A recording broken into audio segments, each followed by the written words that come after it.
It's true, actually. My father was the butcher of Shropshire. He wasn't a serial killer, he just sold meat. He was also a Calvinist, and my mother worked for Mary Whitehouse, so as you can imagine, my upbringing as an only child was very Puritan and strict. My parents unfortunately regarded me as the devil's spawn. I was a little bit of a rebel, and so at the tender age of 17, they sent me off to a finishing school in Switzerland. It was called the Freudian Institute for Space Cadet Ladies. And I was a prefect of the graduating class of 69. Thank you. My suspicions should have been raised, actually, when I first arrived there with the rest of the girls. And they sent us off down to the infirmary to get our implants, they said. I thought, great, we're getting breast enhancements. And then I actually discovered that it was a rather large brain chip that they inserted into my head, which is a bit of a nuisance. I'm still living with it, but it keeps picking up the BBC. It's okay when the programs are fine. And then I found out, actually, after I graduated, that I was actually attending the High Altitude Alpine Institute for the Feeble-Minded. And I was actually a defect of the class of 69, but anyway, it seemed that was credential enough for me to be recruited by Her Majesty's Secret Service as a rookie undercover espionage agent, which was great. So I was doing my training, and was doing such things as units as espionage and you, how to cook with arsenic 101 in domicile, and my very favourite elective, which I chose, which was how to use macrame as an effective stealth weapon. You must consider that it was actually the very beginning of the 70s. So, anyway, my very first assignment out, they wanted to get me working straight away, so they sent me into the field immediately, and I found myself literally dressed up as a scarecrow and shoved on a stake and standing in the middle of a field somewhere in northern England. Apparently, there was a whole lot of strange happenings occurring at that time, and these crop circles were appearing overnight in all sorts of paddocks all over England. And they wanted to find out who the culprits were, and I was given the task of, was kind of a stakeout, you could say. So I hung around. I wanted to impress my employer. There was a bit of a problem with the ablution situation, but I hung on. It was very itchy as well. Nothing happened for quite a long time, and then finally one night, I remember, this is all I remember, were these amazing bright dancing coloured lights coming towards me, and then nothing. And the next thing I know, I've come to. I'm still hanging out as a scarecrow in the middle of the field, surrounded by this beautiful geometric design and a whole lot of scattered mutilated cattle. At first I thought it might have been my father experimenting with some new meat products, but they never did find out who was responsible. They're still looking to this day. And unfortunately, I actually still seem to find little bits of straw and chaff in my underwear at odd times. Anyway, it was very lonely out there in that field. Very lonely.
the grass.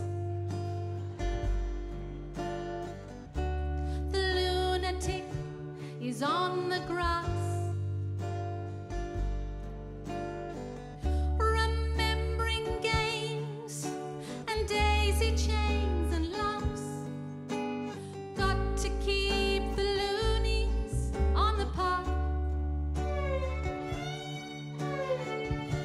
The lunatic is in the hall.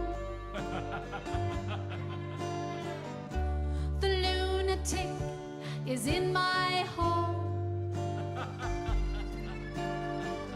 The paper holds its folded faces to the floor. And every day the paper boy brings more.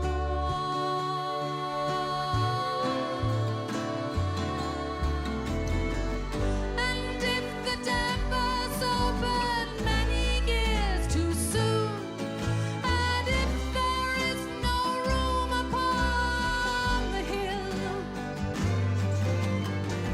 and if your head explodes with dark forebodings too, I'll see you on the dark side of the moon.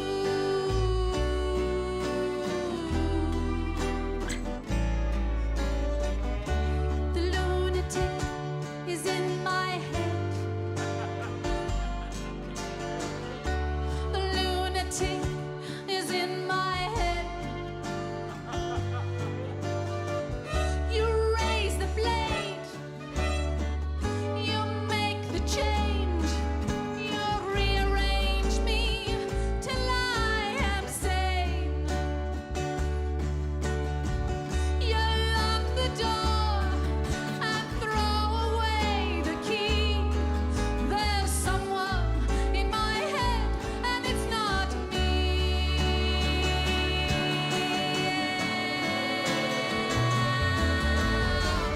And if the cloud bursts like thunder in your ear, you shout and no one seems to hear.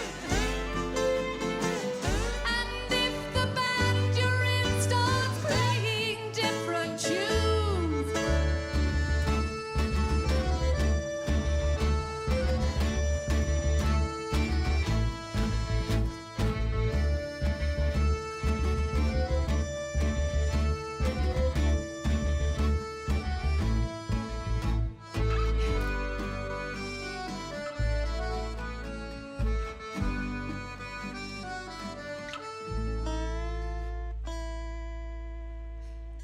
From the Columbia Broadcasting System, Sunday, October the 30th, 1938.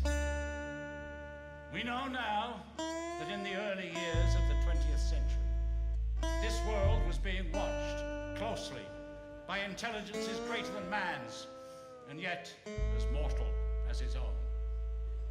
We know now that as human beings busied themselves about their various concerns, they were scrutinized and studied, perhaps almost as narrowly as a man with a microscope might scrutinize the transient creatures that swarm and multiply in a drop of water.